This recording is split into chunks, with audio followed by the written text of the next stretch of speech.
Landlords are criminals, right? Absolute villains. Well, in this video, I'll explain that despite Sydney, Melbourne prices coming down, other areas of Australia are actually continuing to go up, and actually society needs more property investors to come in and fill the gap, the massive shortfall, the housing crisis, so that rents don't increase or don't double over the next 10 years. If you're a property investor, this is a massive opportunity not only to make money, but actually to help the Australian society in what is an absolute failure by the Australian government. If you're interested, continue watching. My name's PK and I help people build passive income using the Property Investment Accelerator, using data without needing a $15,000 buyer's agent every single time. In this video and this channel, we talk about financial happiness, the economy, and also property investing. Smash the subscribe button, give it a thumbs up, turn notification bell on. I'd be super grateful. Let's go. In this first chart, you can see, I'll start here, stick with me. Here we see the long-term average of Australian property prices all the way since 1926. So you can see there's a clear blue line of consistent growth. And what's really interesting is that this recent boom that we've had doesn't really register as anything out of the ordinary in the context of history. So you see this red line, this recent boom that we've had in the last couple of years. Well, we've had ones that have completely eclipsed it in previous eras. For example, in the 1960s, you can see that's a completely massive boom here. And after that, prices flatlined. Here, there was a massive boom in the turn of the millennium. And here, yes, the prices have increased, but it's not like it's record levels or anything like that. The key point of showing this chart was just to give everyone context before I move into the rental crisis story, but also explain that yes, this red line is gonna come down, right? Is gonna come, been saying this for 6 months, it's gonna come down more towards the long-term average. That red line is most reflective of Sydney, Melbourne house prices, because that is where the most houses are bought and sold in Australia. It is not reflective of many regional areas. It's not reflective of places like Brisbane. It's not reflective of places like Perth, Adelaide, where prices are continuing to rise and will continue to rise. Even in this period here where there's a massive downturn, there are still some markets that are going up. In this period where there's a slight downturn or flatline, there is still areas where markets are rising, property prices are rising. That's the first thing to take away for everyone who's getting panicky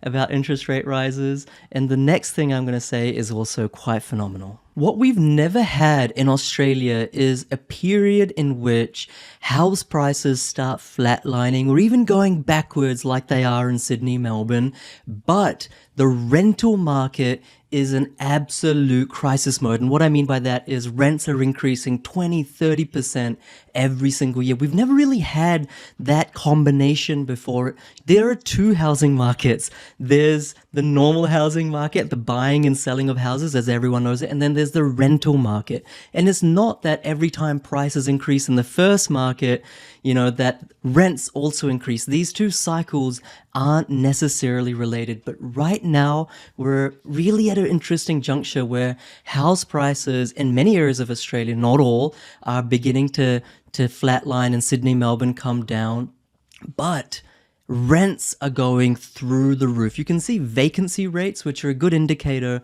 of the balance between demand and supply. Vacancy rates, when they're high, that means there's so much supply, not much demand.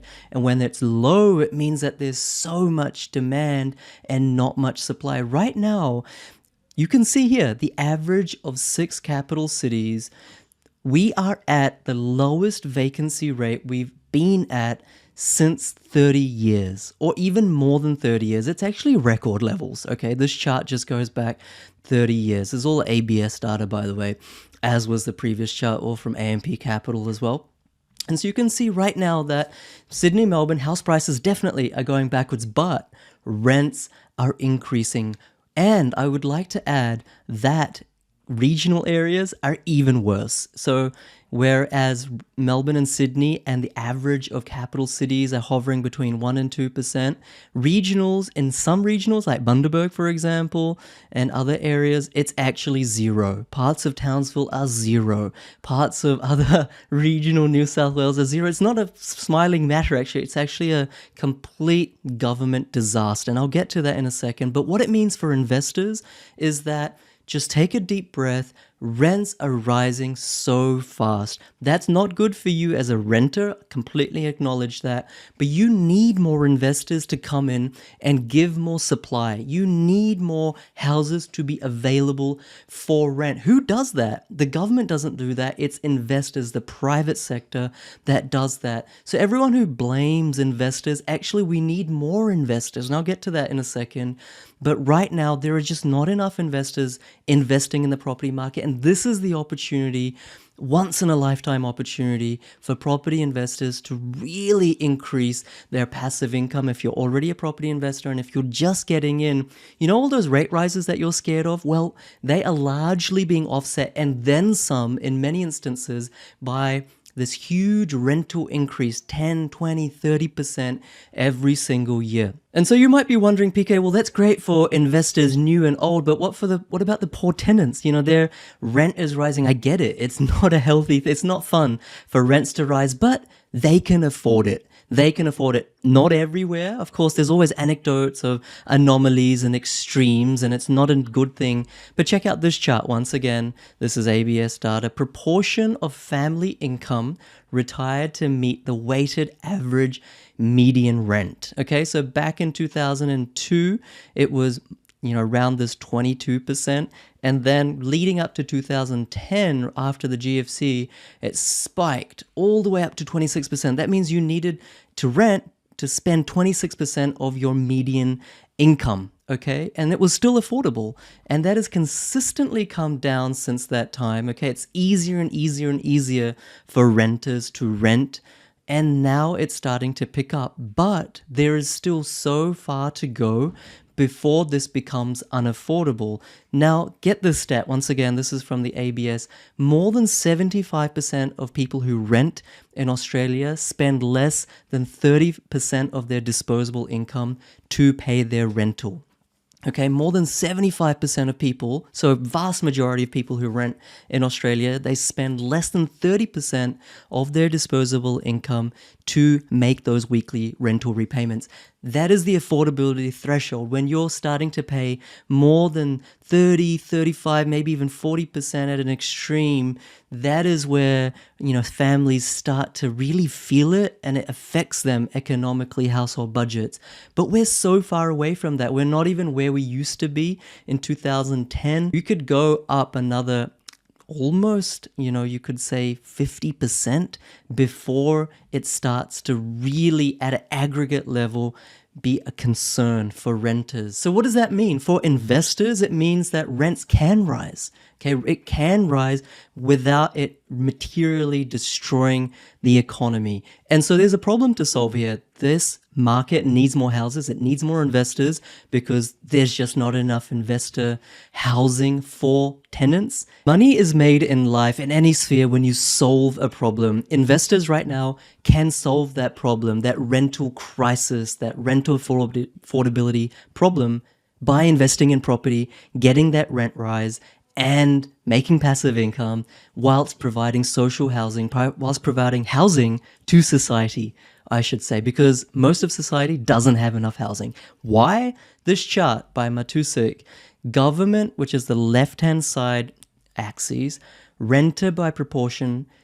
Right now, around 2020, government housing comprises of only 3% of all rental properties in Australia. Government housing comprises only 3% of all rental ownership in Australia, I should say. So what does that mean? In Europe, it's more than 30, 40%, and it's been consistently coming down. This red line has come down. It's halved, right? Gone from 6% to 3% in about 20 years. What does that mean? The government has dropped the ball. That's obvious. That's clear. It's not the problem of property investors, why properties are so expensive. It's the problem of housing supply.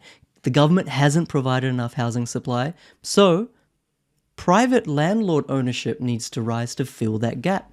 That is how the free market works. And in fact, it hasn't risen enough. So once again, you make money in this world, as far as I know, by solving a problem. That is a definition of a business. Smart people right now will invest in property because two things. You can solve a societal problem by providing housing when there is none. And we know there isn't enough. The government's not doing it. Vacancy rates are at all-time low. There's just not enough properties for renters. How are we going to sustain all these immigrants that are going to come in by the hundreds of thousands in the next couple of years?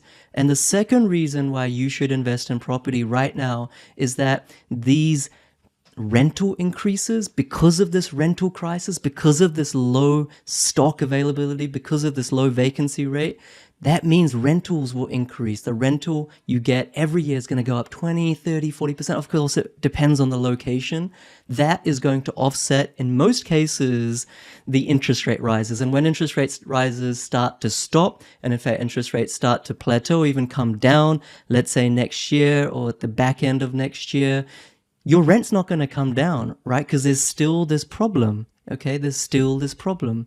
And so where does that leave us? That leaves us with this asset that is spitting out passive income more and more when interest rates obviously in the future come down.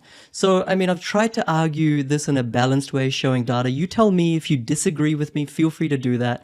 But for me, there's a huge problem in Australia, lack of housing, and investors are the only ones that can make that gap come down and make money at the same time doing so.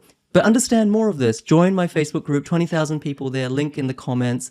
Also, listen to my podcast, iTunes, Google Podcasts, Google, Apple Podcasts as well, links in the comments. Really level up your knowledge, because before you take any action, whether it's with me or anyone else or just by yourself, you should do yourself a favor and actually get educated. See the world using data stories, multidimensional data stories, not just one data point that a clickbaity article tries to sell you. Okay, understand things through different dimensions and make up your own mind about stuff. You can disagree with me, but don't disagree with the data. My name's PK. Hit the subscribe button, give it a thumbs up. Thank you for being with me all the time. I appreciate it. Catch you later. Bye.